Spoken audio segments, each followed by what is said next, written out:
coach the person and the player.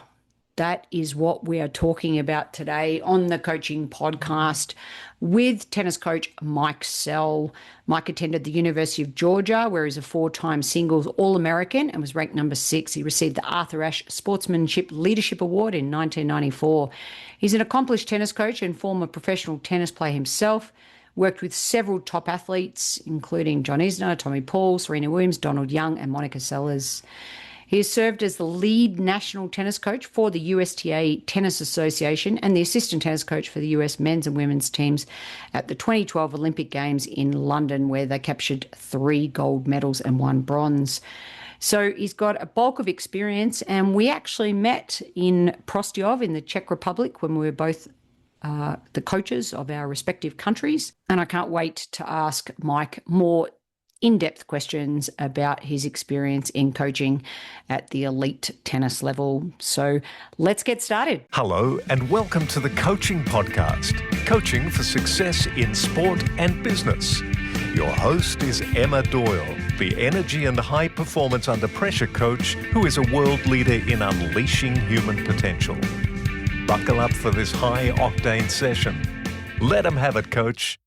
G'day, everybody, and welcome to the Coaching Podcast. Well, today I have the pleasure of interviewing and catching up with Mike Sell. So Mike and I met through the Young Stars program many, many years ago, early 2000s, when we were both taking junior teams away. And you've gone on to do many wonderful things, from Olympic athletes to professional tennis players, plus University of Georgia, go Dogs yourself. That's how I get to know you. Go Dogs. Thank you, Tina Samara, for connecting us, of course.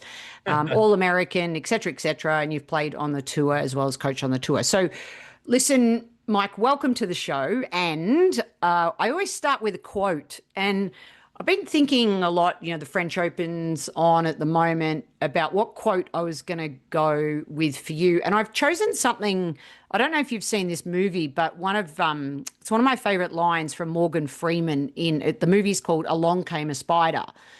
And Jesse in the movie, he says, "You are what you do." And Morgan Freeman replies, "No, you do what you are." So that's my opening quote. I'm going deep early, Mike, right? Wow, that is deep. That is deep, but I love it. And I think so something in there, I want to talk a little bit about identity as it relates to tennis, especially coaching at the tour level, right? It's a sport we play. Tennis is a game we choose to, this is how you and I met, right? But it's not who we are. But I love that in what 100%. Morgan Freeman says. So, what role do you think identity plays in tennis and in coaching?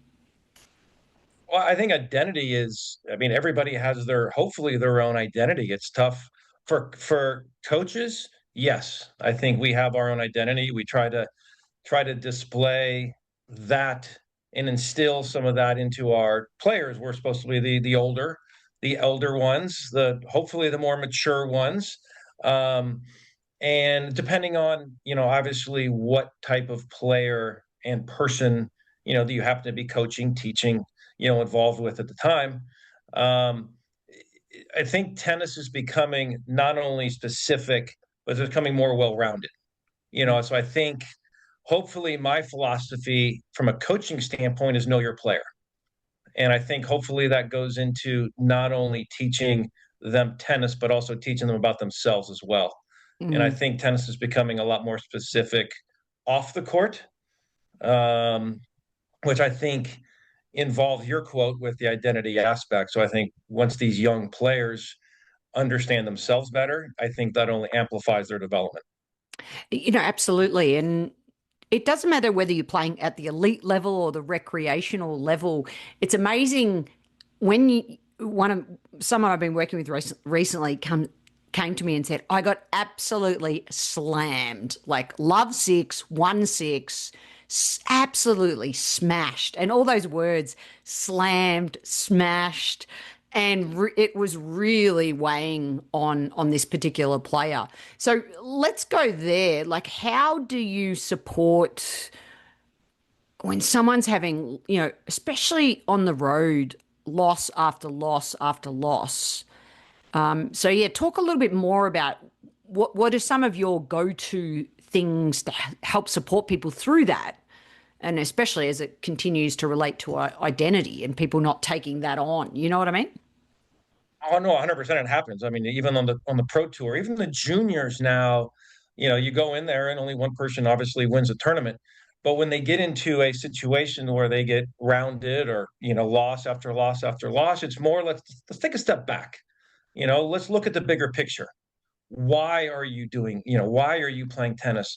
Remember the love of the game. Let's go back to some of your goals, which I hope you already have established, some longer term goals, some shorter term goals. Did we get better today in that match? Are some of the things that we set out to do in that match, did we improve? The score may have not been in our favor. And even if we would have lost six in the third, or it was 1-1, whatever the loss is, did we walk off the court, improve? What did we improve today? Was it our between the points ritual? Was it the fact that we were working on our slice serve out wide and our +1? What happened now? Obviously, there are things that didn't go well, but let's take a step back and actually look at we became better today. And here's why. And here's the steps forward. So you always look at the developmental aspect and the bigger picture aspect.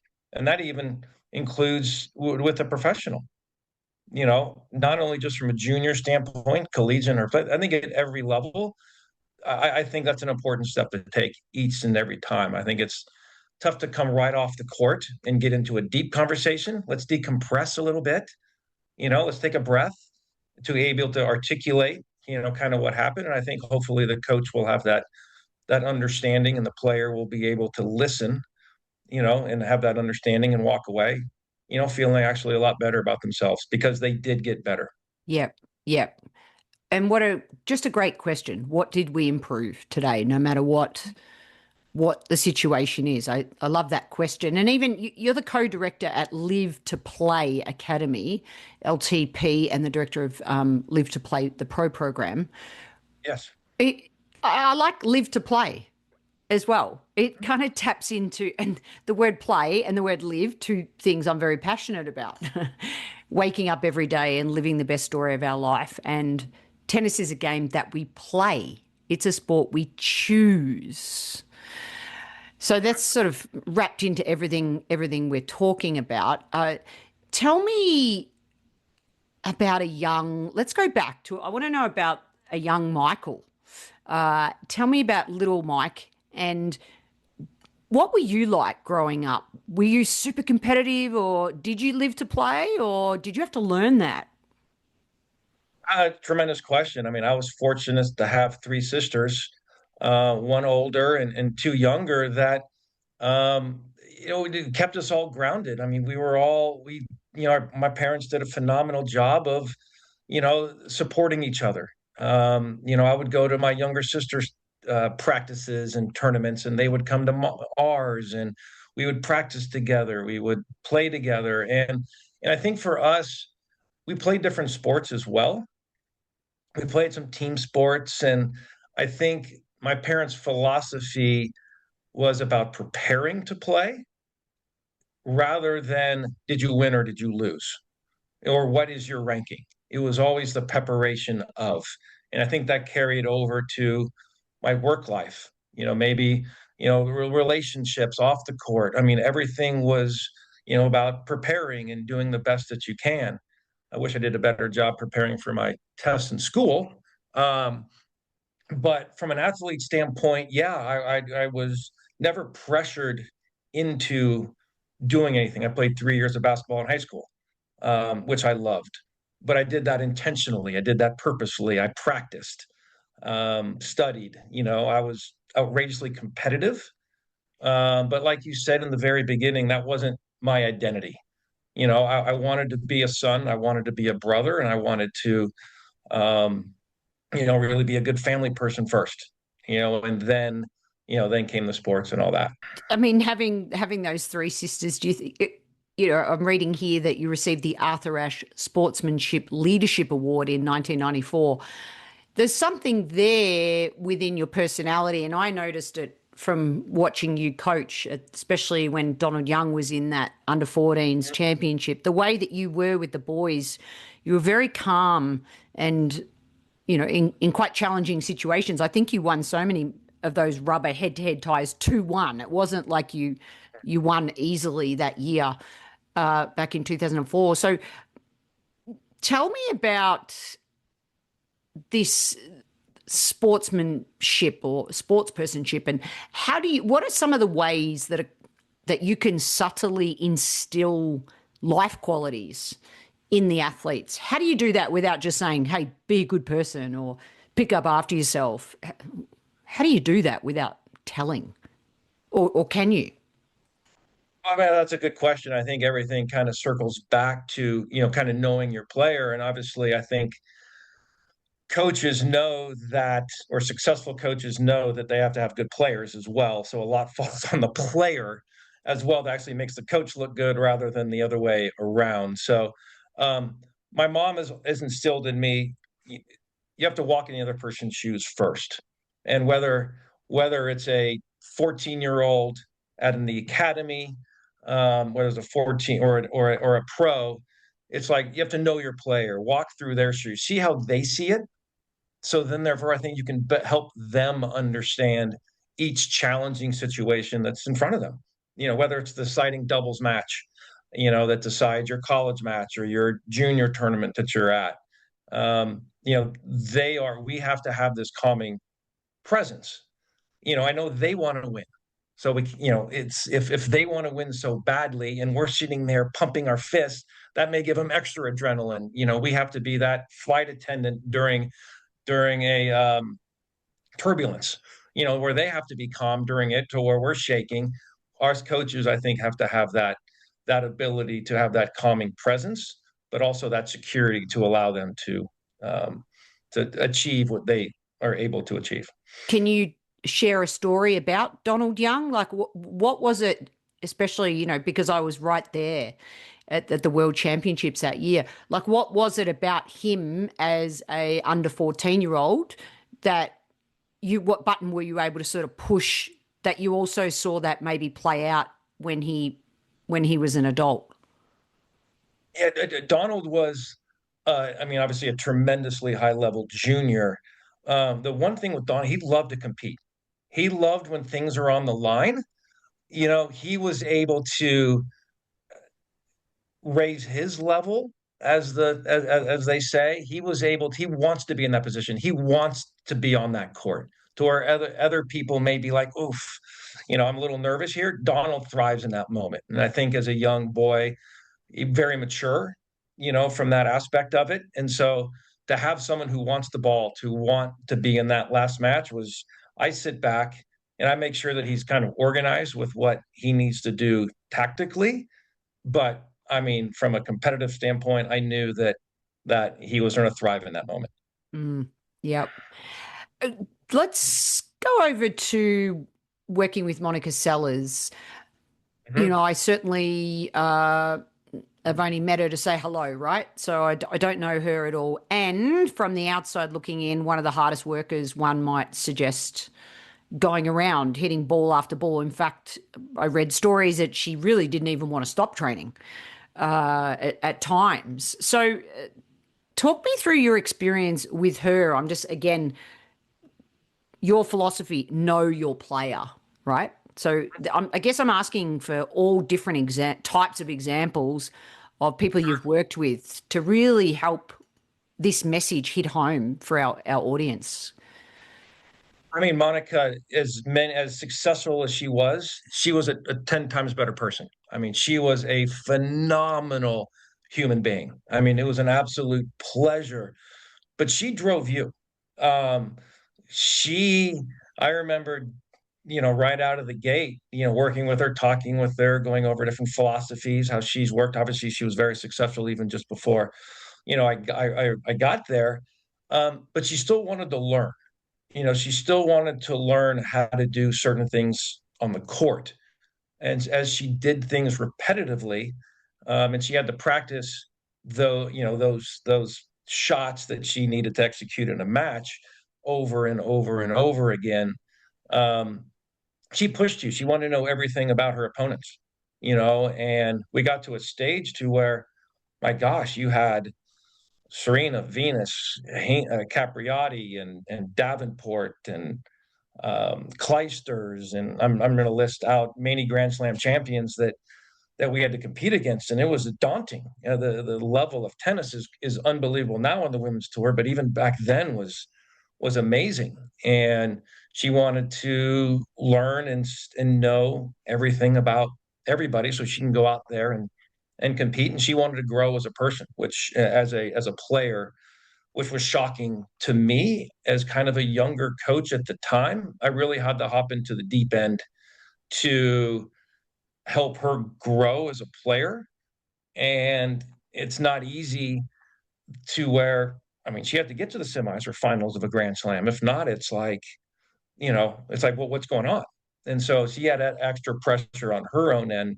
But her just wanting to add many facets to her game was to me was fun, challenging, but also shows what kind of champion she is. I think my shoulder fell off, time and time again, because the amount of serves that I served to her was incredible. She had an unbelievable return. Well, yes, because she did it with intention, with purpose, but also with quantity. And there's no reason why she was a sharpshooter out there and really hit her spots. And even when times got close in a match, she got more aggressive because she knew that she had the reps in her. Well, let's go there.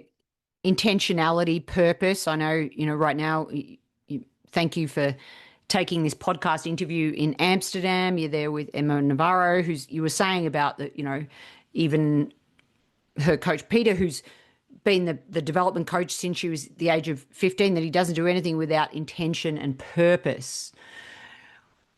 Talk to me about the level of preparation and detail when you are, you got 2 practice sessions. It's not just going through the motions, or is it?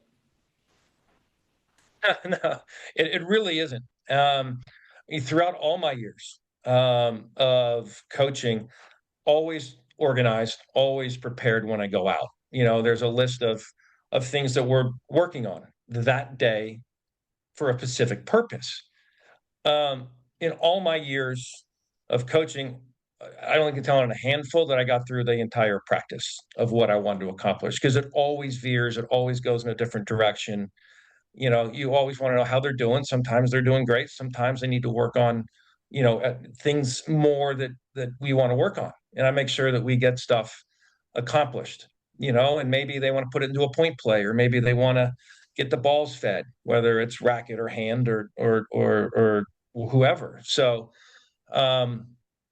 everything's done with purpose. But like you said, I have never gone through, I think, A to Z really through my practice plan without veering some way or another, just because it's, I think practice and players that are intentional take it that direction. So you mean AI can't replace you? I think a lot of people can replace me, trust me. So yes, it's probably coming quick, so I might as well get my trips in while I can. Well, I think as a coach, and correct me if I'm wrong in saying this, but it's art and science, right? It's the artistry is 50%, the science is 50%. You've got to use the AI for the data. And I love what you just said. In the moment, how are they feeling? What do they need? What information do you need to release at what specific point can flip a match on its head? So I think we're all safe, coaches out there listening to this, whether you're on court or off court.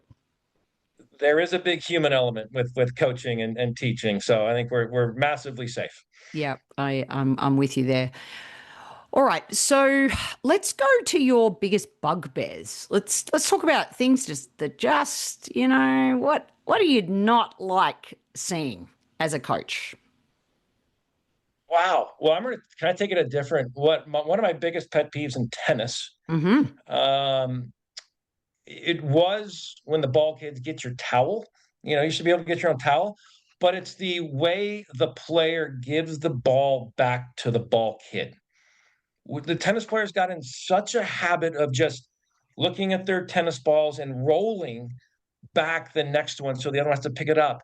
a lot of players now are starting to bounce the ball with their rackets, so it becomes shoulder height or something like that, hand height, so they don't have to bend over.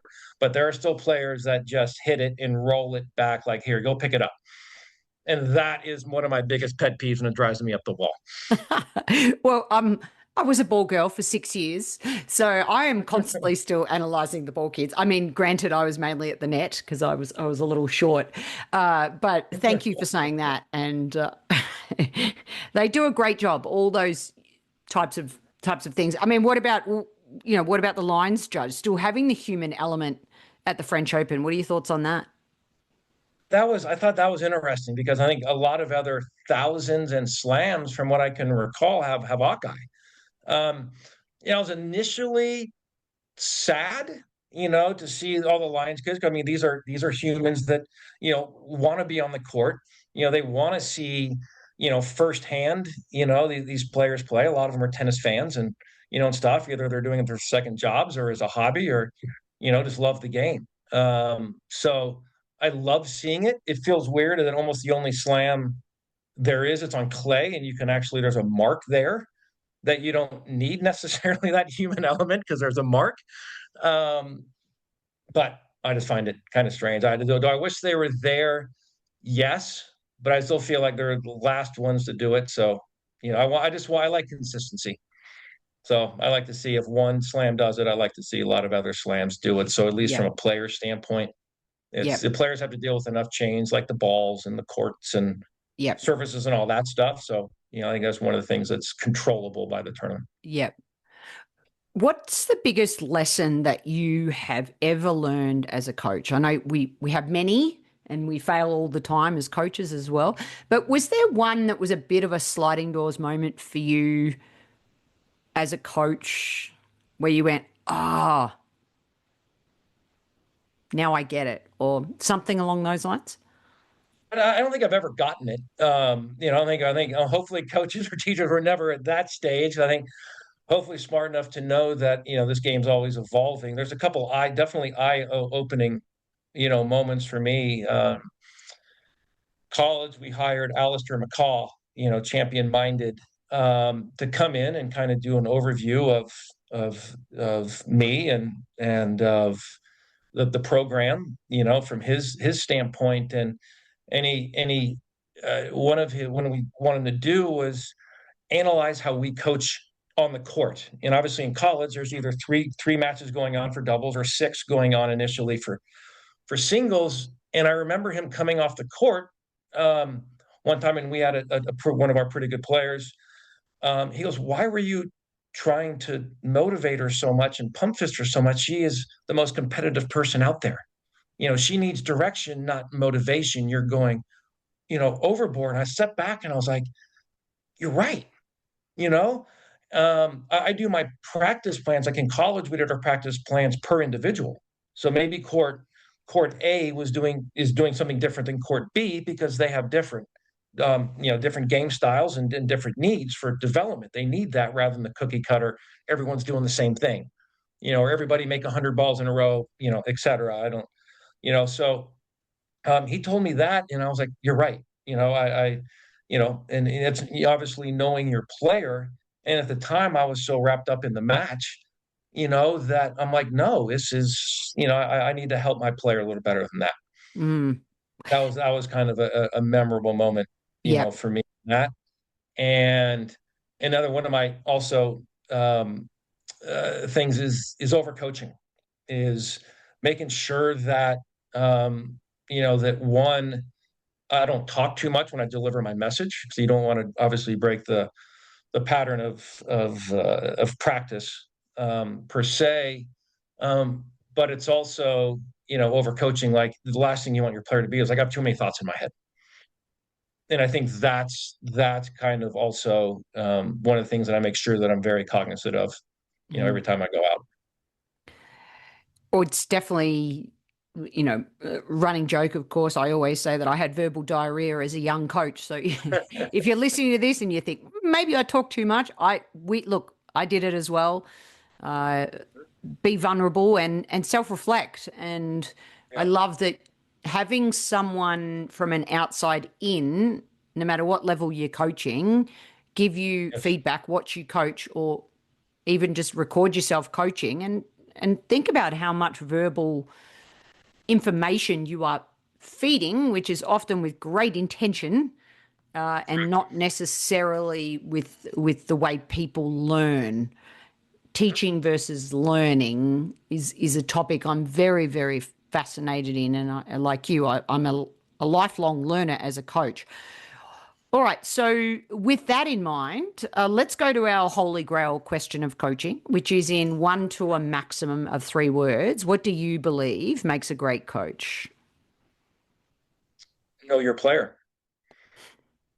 I'm gonna keep, and I firmly believe that. I think knowing your player is critical. I think you got to understand knowing your player, meaning how they learn, what what developmental path they need to be on. Are they a visual? Are they, do they need to learn through, watching a video, or by them feeling it, themselves kinetically? How many tournaments can they play in a row? How much are they like Donald Young, like we mentioned? I mean, you need him to be in a point scenario to go over either a new skill, or train a pattern of play.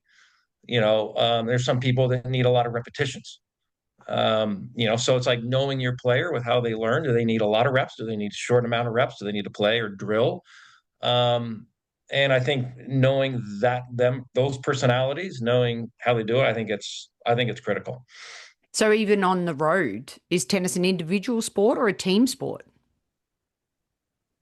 I think it depends on if you're taking a team trip like we did to Czech Republic. I think that's a team sport, a team environment. You're representing something a lot bigger than yourself, which is your country.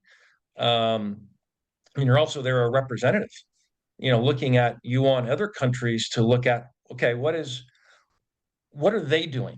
And I always look around to see what other countries are doing, Mm. to see how they're kind of either behaving, or how they're practicing, or are they there for the being social, or are they there to actually to win the tournament, or they do, a lot of different, things. So I think, yeah, you just learn a lot by Yeah. that. Yeah, I think where I was going as well is know your player, and know the parent, and know the parents, and know the fitness trainer, and know the mindset coach, and get aligned. Get aligned. I mean, it's so important in the workplace, and I think we need to make sure that as sports coaches that it's not just about if I know this player, I'm going to be a great coach. It's if you know the entire Well, team, right? So everybody affects everybody, so correct. there needs to be communication between the coach and the fitness trainer, or whoever else. Is Yeah. there, if there's a physical therapist, is there, someone else involved, a parent, obviously is hopefully always involved at some stage, Yeah. in some manner. But as long as everybody is connected and working in the same manner, I Mm. think that is obviously critical in the whole process. So, I mean, you were the assistant coach for the US men's and women's teams at the 2012 Olympic Games in London. Do you have a Yeah. good story there around, I guess, just reinforcing exactly what we're talking about? I think it was at that stage. I mean, I was very fortunate. I mean, you had, a Venus and Serena, multi, medal winners, gold medal winners. You had the Bryan brothers at the time trying to get their first gold medal. And and that was probably the only thing left at the time, for them to really accomplish, as iconic as their career was. That was the lasting. I remember serving. Here I am serving again, even though I know, it was like one of my worst shots when I played. But I was serving to Bob Bryan, just over and over again, just peppering that backhand return over and over and over and over again. And just be a microscopic, part of that. There was just a lot of fun, and just to see champions like Serena, Venus, but also have your Christina McHale, your Donald Young was on that trip. Um, um, just to see them as Olympians for the first time, was pretty cool. Mm. Andy Roddick, has been to several of them, and Grand Slam winner. So it's just fun to see everybody cherish that Olympic moment, but people have that different why they're there. Brian's were there to win it.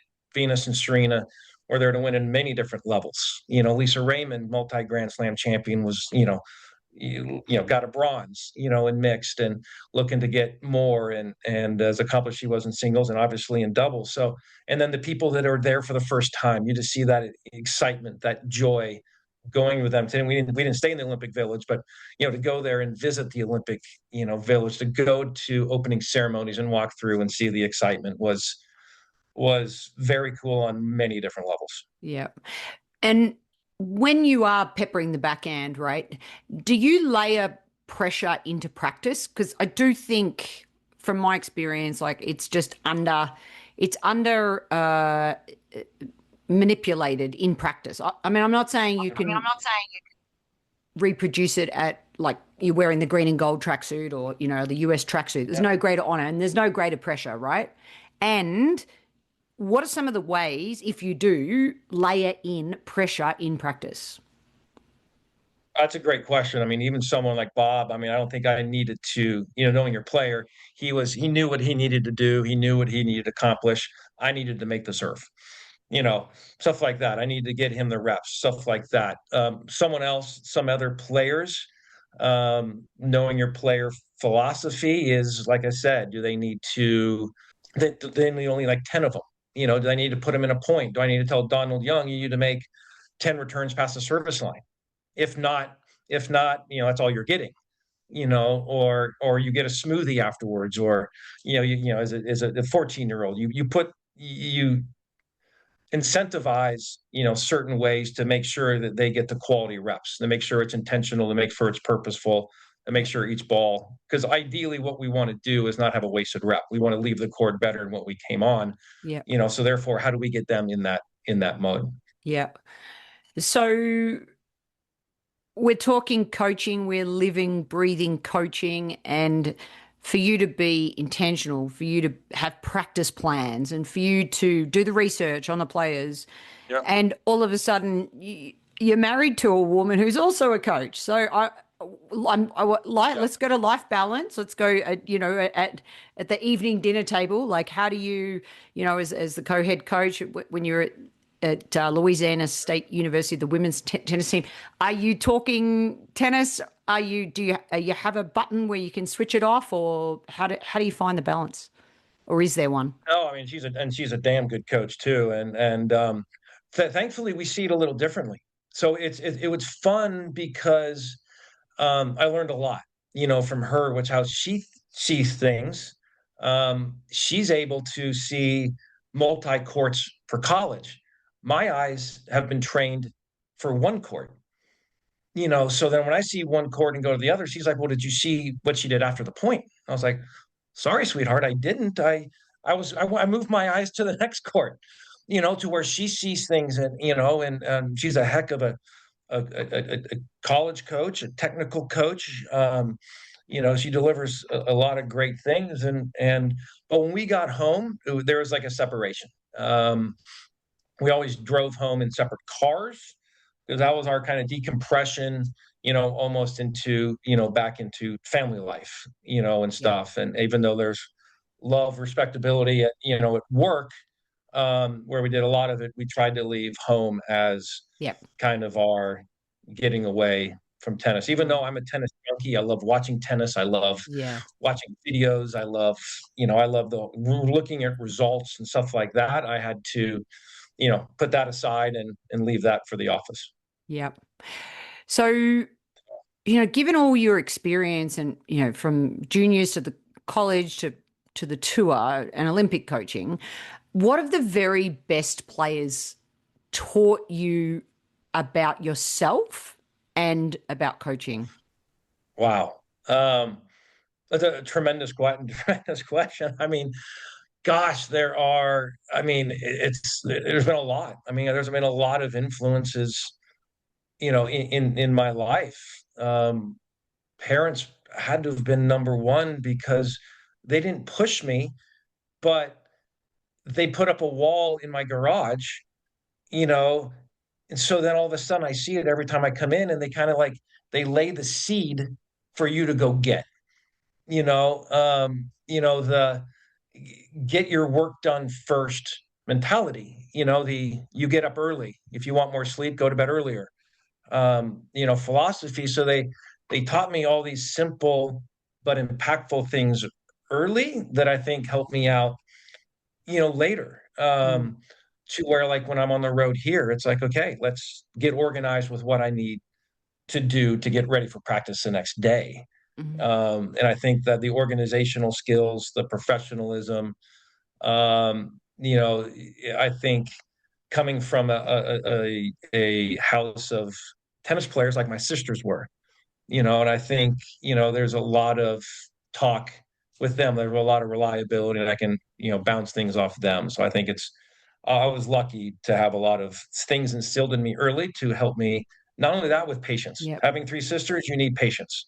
yep. Having three sisters, being around those, you need to know how to communicate and know how to take a step back and listen.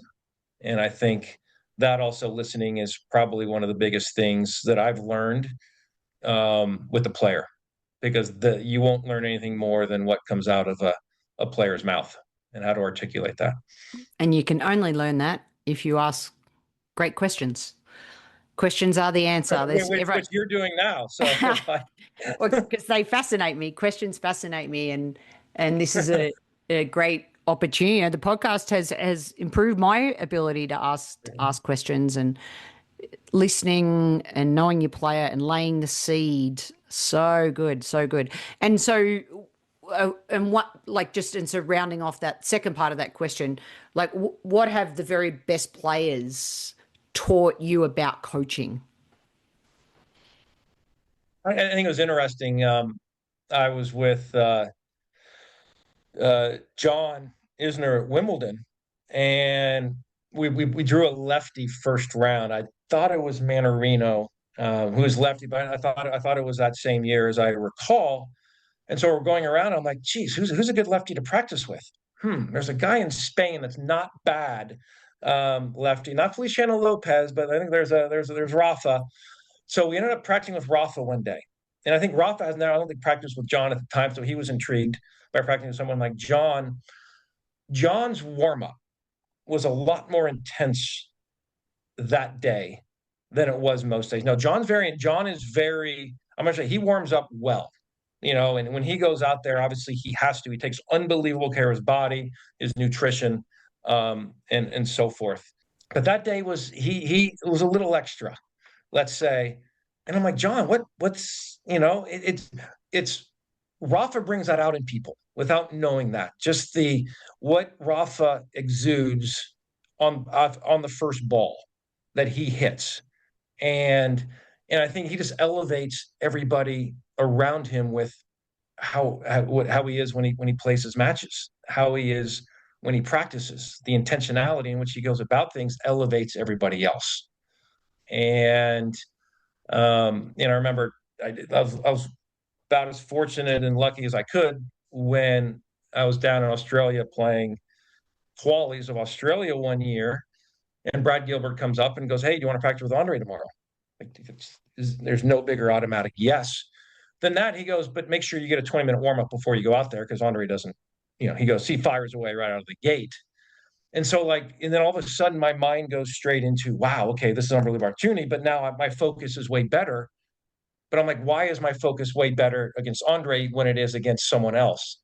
And I think why, my focus should be the same. So am I going out there with everybody else at 80% when I can maximize it 100%? If it's someone like Andre or John with Rafa, it's like, how can we actually get that a little bit more out of ourselves?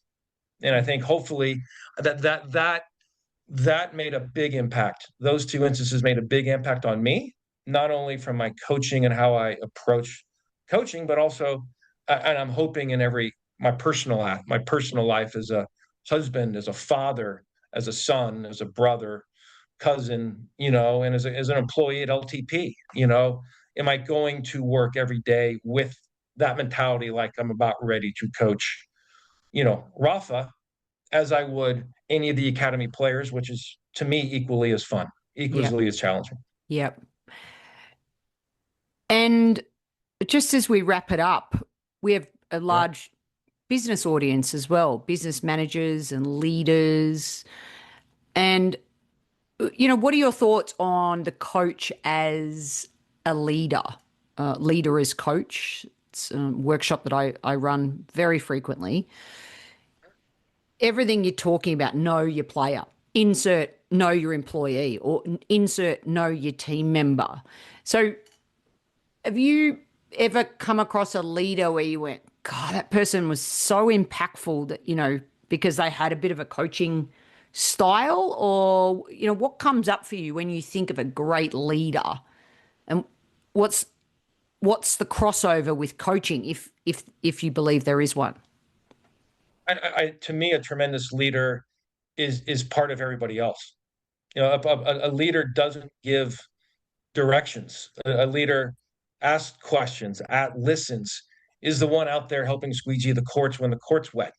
A leader is out there, hopefully taking out the trash if they see the bin in the kitchen, full, or the work area. It's like that to me is a leader, whether it's a team leader in a team sport, whether it's a coach, whether it's a CEO. I think, there's a job title, but to me, I feel like my job title isn't as important as is just the same as everybody else. And I think if I learned from Alistair, McCall, like I said, learn everybody's name in your building. Making sure you know everybody's name and making sure you greet them with their name, um, and do all the small things. Doesn't matter what your title is. Yep, absolutely. All right. Our rapid rally is how we finish the podcast. So I am going to say a word for you that's come up from this episode, and you just complete the sentence. Got it? Are you ready?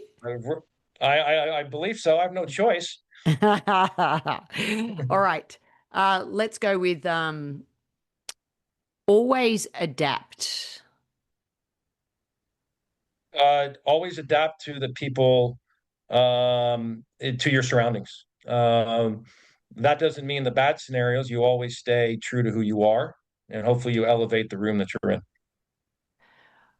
One thing that you think's important for coaches listening, one thing that's important next time.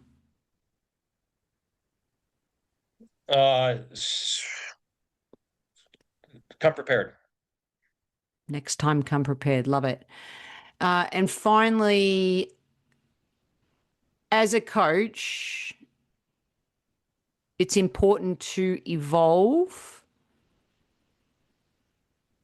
On a daily basis. Never, you're never at the finish line. There's always fun stuff to learn and to improve it on and enjoy. Yeah. So, and the same thing for you. A player gets 1% better. A player leaves the court better. I hope the coach leaves the court a little better, him or herself. Yep, absolutely. And of course, a shout out to our sponsor, transitioncoachforathletes.com. Tina Samara is the reason that we are reconnected, shall we say. And she does a great job helping student athletes find US college scholarships. Yes. So I'm sure you're an advocate for the college pathway as a great feeder for the pro tour. Would I be right in saying that? Massive believer, in the college pathway. Yeah. Yes. And back in your Georgia Bulldog days, what would you say was Tina's best quality? Oh, her infectious personality lifted her teammates. I mean, she was fun. She had that unique style of play that was different than about everybody on the planet, but her personality was infectious. She was competitive and she lifted everybody around her. She was your ideal teammate. And what a wonderful way to really wrap this episode up, because know your player, know your team, is so important. Lay the seed as your parents did, the grounding with your sisters. Shout out to your family. And this preparation, come prepared to be intentional with purpose, and make sure that, back to the opening quote of the day, it is about who you are becoming as a result of all the things you've mentioned: listening, asking questions. Who are you becoming? Because that's who you are. Tennis is the vehicle. And Mike Sell, it's been a joy chatting with you. Obviously, it's been over 20 years, but it feels like I saw you yesterday. So thanks so much for being on the show. No, thanks for having me, and hopefully it won't be another 20 years before we reconnect again. Sounds great. And thanks everyone for listening. The Coaching Podcast is sponsored by Transition Coach for Athletes, a global coaching, mentoring, and US college sporting scholarship placement service. The service helps athletes navigate the often challenging world of choosing your best college fit while maximizing sports performance. Visit www.transitioncoachforathletes.com. That's the number 4. If you or your company are interested in sponsoring the Coaching Podcast, reach out to info@emmadoyle.com.au.